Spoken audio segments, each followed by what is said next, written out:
पूनम ने रोजाना की तरह आज भी मोमोज का ठेला तैयार किया और बाजार पहुंच गई। पूनम की पड़ोसन लड़की ममता आज पहले ही अपना समोसे पकौड़े का ठेला लगा चुकी थी। क्या हुआ, आज तूने ठेला लगाने में बहुत देर कर दी? माँ की तबीयत ठीक नहीं थी, बापू मजदूरी के लिए दूसरे गांव गए हैं, इसीलिए थोड़ा देर से ठेला लगाया। पूनम रोजाना ऐसे ही मोमोज का ठेला तैयार करती थी। पूनम के माता पिता बहुत गरीब थे। दोनों ने मेहनत मजदूरी करके पूनम को पाल पोस कर बड़ा किया था। अब उनकी उम्र हो गई थी, इसलिए पूनम चाहती थी कि वो भी घर के लिए कुछ करे। इसलिए पूनम ने मोमोज बनाने सीखे और खुद का ठेला लगाया। पूनम को मोमोज का ठेला लगाते हुए 1 साल हो गया था। पूनम बहुत ही ईमानदारी के साथ अपना काम करती थी, बढ़िया क्वालिटी की सब्जी और मसाले इस्तेमाल करती थी। पूनम ने अपने काम में कभी भी कोई बेईमानी नहीं की। हमेशा ही उसने ग्राहकों को बढ़िया मोमोज बनाकर खिलाए। उसकी पड़ोसन ममता बहुत ही लालची और बेईमान स्वभाव की थी, इसलिए पूनम उससे ज्यादा बात नहीं करती थी। वो अपने काम पर ही ध्यान देती थी। कल के समोसे बचे हुए आज यही तल लेती हूँ, ग्राहकों को क्या ही पता चलेगा। आज तो मेरी अच्छी कमाई हो गई। कल के पुराने बचे हुए समोसे जो बेच दिए, अब ये पकौड़े जो बचे इन्हें कल बेच दूंगी। ममता, तुझे बेईमानी करते हुए जरा सी भी शर्म नहीं आती? तू लोगों को बासी खाना खिलाती है। तेरे बासी खाने से लोग बीमार पड़ सकते हैं। कभी तो दूसरों के बारे में सोचा कर। तू चुप कर, फालतू की खाली पीली मेरा दिमाग खराब मत कर। तुझे महान बनना है ना, तो तू महान बन। मेरा सिर क्यों खा रही है? मैं अपने हिसाब से अपना काम कर रही हूँ, तू अपने हिसाब से अपना काम करना। पूनम अपना मोमोज का ठेला ममता के ठेले के बिल्कुल पास में लगाती थी, इसीलिए वो बेईमानी होते हुए देख नहीं पाती थी। कई बार पूनम ने ममता को समझाने की कोशिश की, पर ममता थी कि बेईमानी करने से बाज ही नहीं आती थी। एक दिन पूनम मोमोज के ठेले पर पहुंची तो ममता के ठेले पर एक विदेशी आदमी खड़ा हुआ था। ममता उससे झगड़ा कर रही थी। मेरे समोसे के पैसे सीधी तरह से निकालो। ऐसे थोड़ी होता है कि तुम्हारा बैग खो गया तो तुम मुझे पागल बनाओगे। तुम्हारा बैग नहीं खोया है, मेरे पैसे निकालो। सॉरी, मेरे पास पैसा नहीं है, मेरा बैग खो गया है। क्या हुआ ममता, तू क्यों इतना शोर मचा रही है? और ये कौन है? अरे ये विदेशी आदमी मेरे समोसे और पकौड़े खा गया है। अब पैसे देने की बारी आई तो कह रहे कि इसका बैग अभी चोरी हुआ है। कितना बड़ा झूठा आदमी है ये। मेरा यकीन कीजिए, मैं झूठ नहीं बोल रहा। अभी मेरा बैग यही था, अचानक गायब हो गया। उसमें मेरा मोबाइल फोन, मेरा purse, my money, my passport, my card, everything वो मेरे बैग में थे। आप चिंता मत कीजिए ममता, ये ले इनके पकौड़े के पैसे और समोसे के पैसे। आप मेरे साथ आइए, शांति से मेरे ठेले के पास बैठिए। कोई बात नहीं, मिल जाएगा आपका बैग, घबराइए मत। हाँ, ले जा इस बेईमान को अपने साथ बिठा वहाँ ले जाकर। Thank you. जैसे ही मेरा बैग मिलेगा मैं आपके पैसे आपको लौटा दूंगा। कोई बात नहीं सर, आप हमारे देश के अतिथि हैं और अतिथि तो भगवान का रूप होते हैं। थैंक यू पूनम, तुमने मेरी बहुत हेल्प की।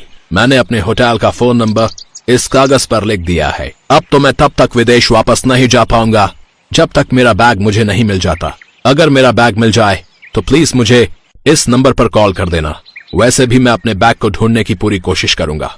जी, मैं पूरी कोशिश करूंगी कि आपका बैग मिल जाए। डेविड अपने होटल का फोन नंबर देकर चला जाता है। शाम को पूनम घर लौट कर आती है और सारी बात अपने माता पिता को बताती है। सच में बेचारे परदेसी हैं, ना जाने कौन बैग चुरा ले गया। इस ममता को जरा भी शर्म नहीं आई। मुसीबत में पड़े व्यक्ति की मदद करने की जगह पैसे मांग रही है। तूने अच्छा किया बिटिया, जो उनकी मदद की। बस भगवान करे उनका बैग मिल जाए। हाँ बापू, बस ऐसा ही हो। बेचारे बहुत परेशानी में थे। पूनम अभी अपने माता पिता से बात कर ही रही थी कि तभी पड़ोस में रहने वाली ममता की छोटी बहन गुड़िया पूनम के पास आ जाती है। पूनम दीदी, मेरे साथ बाजार चलोगे? मुझे अपने लिए नई फ्रॉक खरीदनी है। ये देखो मेरे पास कितना बड़ा नोट है। दीदी बता रही थी इसकी बहुत कीमत है, ये बहुत महंगा नोट है। $? ये तुझे कहाँ से मिला गुड़िया? मुझे ममता दीदी ने दिया। उनके पास ऐसे बहुत सारे नोट हैं, एक काले रंग के बड़े बैग में रखे हुए हैं, और मुझे देखो एक ही नोट दिया। पूनम बिटिया, इसका मतलब ममता ने ही डेविड जी का बैग चुराया है। हे भगवान, बताओ तो चोरी कर ली। हमें डेविड अंकल का बैग लौटाना होगा। मैं अभी आई। पूनम गुस्से में ममता के घर गई और उसे डांटने लगी। देख ममता, अगर तू चाहती है मैं ये बात किसी को ना बताऊं कि तूने ही डेविड अंकल के बैग की चोरी की है, तो चुपचाप बैग मुझे दे दे, वरना मैं बापू के साथ जाकर पुलिस को बता दूंगी।